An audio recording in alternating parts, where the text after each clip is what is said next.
자, 우리는 4차 산업혁명이 뭔지, 그리고 인공지능이 뭔지에 대해서 배웠습니다. 이번 시간에는 데이터 사이언스라는 학문에 대해서 한번 살펴보도록 하겠습니다. 자, 데이터 사이언스가 뭐예요? 라고 물어봤을 때 데이터 사이언스는 이런 거예요 라고 답변해 줄 수 있는 예를 한번 들어볼 텐데요. 코로나 때문에 한창 고생이 많았죠. 자, 이 기사는 2020년 2월 25일 날 올라온 기사고요. 이 당시에 2월 25일 현재 한국의 확진자 수는 977명, 그러니까 1000명이 안 되던 시절이었죠. 이때 미국 투자은행 JP 모건이 예측을 했습니다. 한국 내 코로나 바이러스 감염자 수는 최대 1만 명에서 끝날 것이다. 10,000명에서 정점을 이룰 것이다 라고 예측을 했고, 4월 21일 질병관리본부의 데이터를 살펴봤더니 10,000명까지 올라가서 그래프가 이렇게 정점을 찍고 완만해지는 걸 볼 수 있죠. 이렇게 데이터 사이언티스트들이 하는 일은, 데이터 사이언스라는 거는 과거의 데이터를 분석해서 어떤 모델링을 세우고 미래를 예측하는 그런 학문이라고 할 수 있겠습니다. 자, 전 세계적으로 데이터가 어디에 가장 많이 쓰이는지를 한번 살펴볼까요? 2019년도 자료인데요. 여러분 생각하기에 어디에 데이터가 가장 많이 쓸 것 같으세요? 자, 여러분은 뭐 직장 생활을 안 하시는 학생이라면 페이스북이나 인스타그램이나 이런 뭐 검색어, 네이버 이런 게 많이 쓸 것 같지만, 실제로 봤더니 데이터가 가장 많이 쓰이는 곳은 회사에서 사용하는 이메일이었다고 합니다. 압도적으로 트위터랑 비교했을 때 압도적으로 많은 양이고요. 실제 여러분이 회사에 가면 대부분의 업무를 이메일을 활용해서 업무를 보게 됩니다. 그래서 이메일이 압도적으로 많다라는 이런 사실도 한번 알아두시고요. 제가 대학원 논문 썼던 내용인데요. 저는 이제 그때는 요 날리지 매니지먼트 시스템이라는 걸 가지고 논문을 썼었는데, 데이터의 구조를 보면 데이터가 제일 아래에 있고 정보가 있고, 그 당시에는 데이터는 많은데 이런 데이터를 활용할 수 있는 시스템이 없다. 1990년이면 벌써 뭐 한 30년 전 얘기죠. 그래서 우리는 이런 데이터에서 어떤 지식을 활용해서 남들이 알고 있는 지식을 활용해서 같이 사용하는 게 좋다, 뭐 이런 게 대세였는데, 유행이 돌고 돌아서 다시 데이터가 중요하다, 이런 시절이 됐습니다. 아마도 제가 학교 갔을 때, 대학교 다닐 때가 이제 3차 산업혁명이 막 시작됐던 때였던 것 같아요. 그 당시에는 뭐 4차 산업혁명, 3차 산업혁명 이런 구분이 없었습니다. 뭔지도 몰랐고, 근데 지금 이제 이 IT 기술이 발달하면서 다시 되돌아보니, 그때는 3차 산업혁명이었어요. 저는 사실은 경영학과를 졸업을 했고, 근데 왠지 뭔지 모르지만 뭔가 IT를 하면, 컴퓨터랑 관련된 일을 하면 잘 될 것 같다는 그런 생각이 들었고, 그래서 저는 대학원을 IT 관련 대학원을 갔습니다.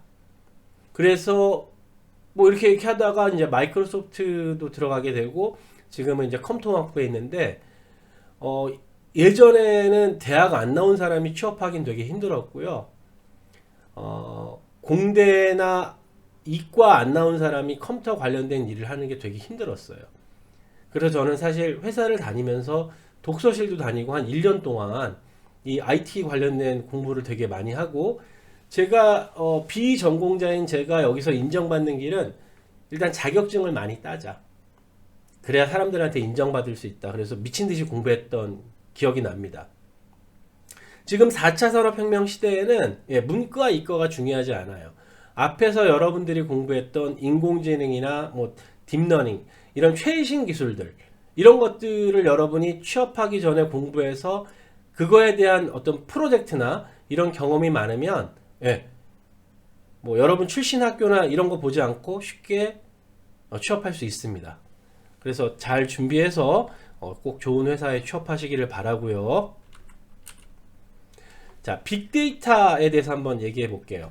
우리 빅데이터 얘기하는데, 빅데이터가 뭐예요? 라고 물어보면 빅데이터, 큰 데이터 이렇게 얘기하는데, 자, 빅데이터가 뭘까요? 큰 데이터 맞아요. 그래서 우리는 빅데이터가 뭔지 구분하기 위해서 3V라는 거를 얘기합니다. V가 3개 모이면 우리는 빅데이터라고 해요. V가 3개 모이면 첫 번째 커야 돼요. 볼륨. 네, 볼륨이 커야 되고, 그 다음에 두 번째 빨리 쌓여야 돼요. velocity. 속도가 빨라야 돼요. 세 번째 다양해야 됩니다. variety. 요 세 가지. 첫 번째 뭐라고요? 볼륨, velocity, variety. 요 세 가지를 만족하면 빅데이터다라고 가트너가 정의를 했습니다. 그래서 빅데이터의 조건 세 가지 기억하시고요. 자, 이 빅데이터를 가지고는 우리가 뭘 할 수 있을까요? 서울시에서 빅데이터를 가지고 불금에 어디에 사람들이 가장 모이는지를 한번 조사를 해봤습니다. 봤더니 요 빨간색 지점이 사람들이 가장 많이 모이는 장소인 걸 알게 됐어요. 예전에는 이런 데이터 분석을 실시간으로 하는 게 어려웠죠. 근데 이제 빅데이터라는 기술이 발전하면서 예전에 우리가 빅데이터 이전 시대에는 정형 데이터만이 분석이 가능했어요. 정형 데이터라 하면 정해진 데이터. 대표적으로 여러분이 어디 사이트에서 회원 가입할 때 주소, 뭐 성별, 여러분 나이, 주민번호 이런 것들 정해진 데이터만 받을 수 있었는데 지금은 정해지지 않은 데이터도 분석이 가능해요. 대표적인 게 제가 여기다가 이렇게 옮기면 뭐가 바뀌죠? 위치 정보가 바뀌죠. GPS 정보. 이런 데이터를 분석하기 시작하면서 이런 빅데이터 기술이 발전하게 됩니다. 그래서 불금에 서울에 어디에 사람이 가장 많이 모이는지를 이렇게 파악을 했어요. 자, 여러분이 서울시장이세요. 제가 시장님 요 데이터를 분석을 했더니 불금에 강남역이랑 종로 2가에 사람들이 가장 많이 모여 있는 걸 알았고요. 당연히 여기서 택시 잡고 저녁에 뭐 좀 늦어지면 택시 잡고 집에 가는 게 굉장히 힘듭니다. 자, 서울 시민을 위해서 여러분이 서울시장이라면 어떤 서비스를 만들어 주실래요? 이제는 서울시장님도 공부를 하셔야 돼요. 예. 금요일날 저녁 먹고 택시를 타려고 하면 택시 잡기가 엄청 힘듭니다. 그래서 나온 게 올빼미 버스라는 게 나왔죠.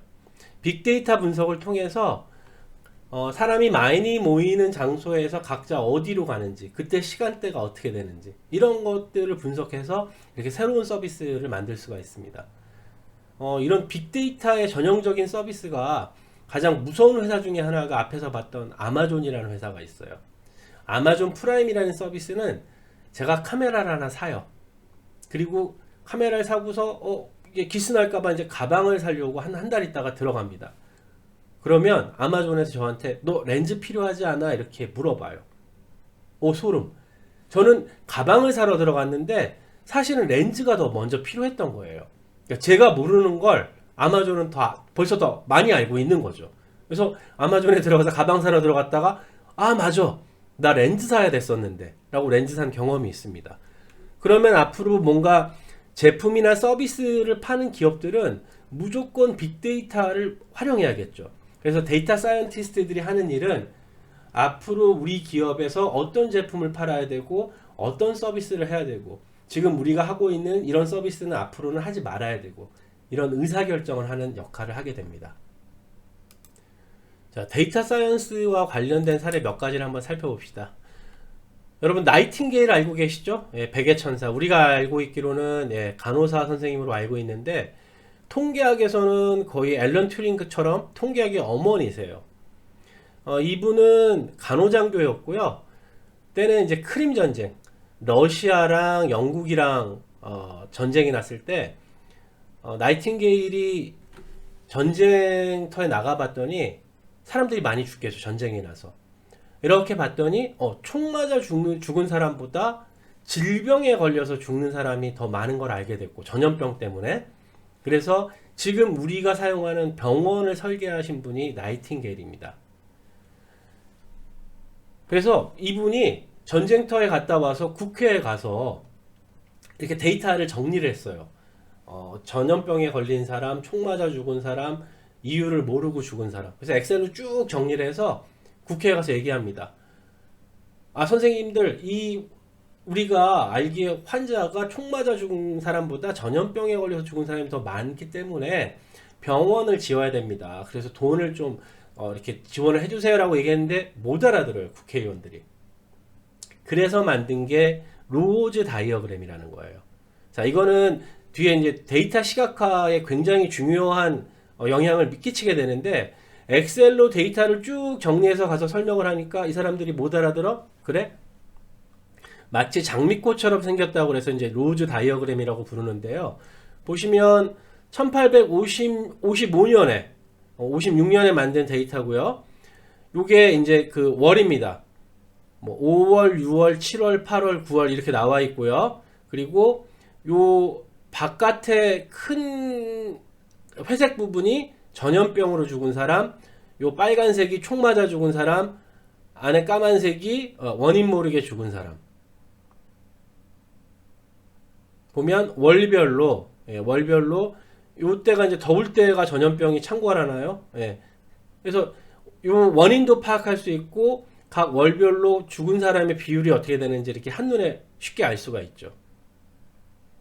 요게 이제 로즈 다이어그램이라는 거고, 우리가 영화의 이야기를 많이 하는데 혹시 머니볼이라는 영화 보셨나요? 예, 이런 영화는 EBS에서도 하더라고요. 브래드 피트가 주연이었고, 예. 그 미국의 오클랜드라는 팀이 있었는데요. 맨날 꼴찌만 하던 팀이에요. 그래서 감독님이 영화 보시면 어느 날 MIT인지 스탠포드인지 모르겠는데 통계학과 대학원 졸업한 친구를 뽑아서 야, 너 야구 데이터 분석해. 이렇게 숙제를 내줍니다. 그리고 철저하게 데이터를 분석해서 선수를 판별해내요. 야구라는 게임이 뭐 홈런을 많이 치면은 되게 잘하는 것처럼 보이지만 사실 얘도 확률이랑 관련이 있고 통계랑 관련이 있는 숫자로 된 게임이에요. 어쨌든 점수를 포볼로 1루를 나가도 1루 나간 거고 2루타 같은 안타를 쳐서 1루를 나가도 1루를 나간 거고, 야구의 목적은 진루를 해서 홈을 밟아서 점수를 내는 게 목표인 거죠. 근데 겉으로 우리가 되게 잘하는 것 같은데 실제 데이터를 분석해 봤더니 좀 떨어져. 이런 친구들은 방출하고, 다른 팀을 봤는데 좀 못하는 것 같은데 얘는 통계를 분석해서 되게 잘하는 친구들은 연봉을 많이 주고 우리 팀으로 끌어와서 20연승 20연승이라는 게 거의 지금은 깨졌는데 어마어마한 기록입니다. 뭐 이런 사례가 있고요. 여러분 넷플릭스라는 회사 아시나요? 예, 지금 우리가 알고 있기로는 이제 미드 만들고 영화 만드는 그런 회사로 알고 있는데, 넷플릭스가 이런 빅데이터를 이용해서 고객이 시청자가 원하는 감독, 시청자가 원하는 주연, 시청자가 원하는 시나리오, 이 빅데이터를 기반으로 해서 하우스 오브 카드라는 미드를 만들었고, 이 미드가 완전 대박을 쳤습니다. 원래 넷플릭스는 뭐 하던 회사냐면 데이터 분석하던 회사였어요. 뭐냐면 제가 좋아하는 영화를 가서 별 5개를 주면 새로운 영화가 나왔을 때 넷플릭스에서 만든 알고리즘을 이용해서 새로운 영화를 추천해 줍니다. 저 같은 경우는 반전 영화를 되게 좋아하는데요. 그래서 한 일주일에 제가 영화를 한 5편 이상 봐요. 왜? 반전 영화 찾으려고. 이 반전 영화 좋아하는 사람의 최대 단점은 뭐냐면 반전은 거의 영화가 끝날 때 나오거든요. 그래서 쓰레기 같은 영화도 끝까지 봐야 돼. 근데 거의 90%가 실망감을 안겨줍니다. 거의 95%? 제가 원하는 영화가 뭐 유주얼 서스펙트, 마지막에 다리 쩔뚝에다가 딱 그냥 뒤통수 확 때리는 영화, 이런 거 좋아하는데, 그래서 넷플릭스에서 이런 레코멘데이션이라는 게 이 AI 부분에도 있습니다. 이런 알고리즘을 이용해서 제가 재밌게 봤던 영화를 별 5개를 주면 새로운 영화가 나왔을 때 저한테 추천해주는 이런 서비스로 대박이 나서 지금의 이제 영화를 제작하는 회사로 크게 됐죠. 아마존도 마찬가지로 빅데이터를 기반으로 해서 미드를 만들었는데 성공을 못했어요. 자, 여기서 중요한 사실. 데이터 분석은 컴퓨터가 해주지만 이 데이터를 읽고 해석하는 건 사람이다. 그래서 데이터 사이언티스트의 역할이 굉장히 중요하다라는 사실입니다. 자, 이분 누구죠? IT 회사에서 사장님 이름은 다 외워야 된다고 그랬죠?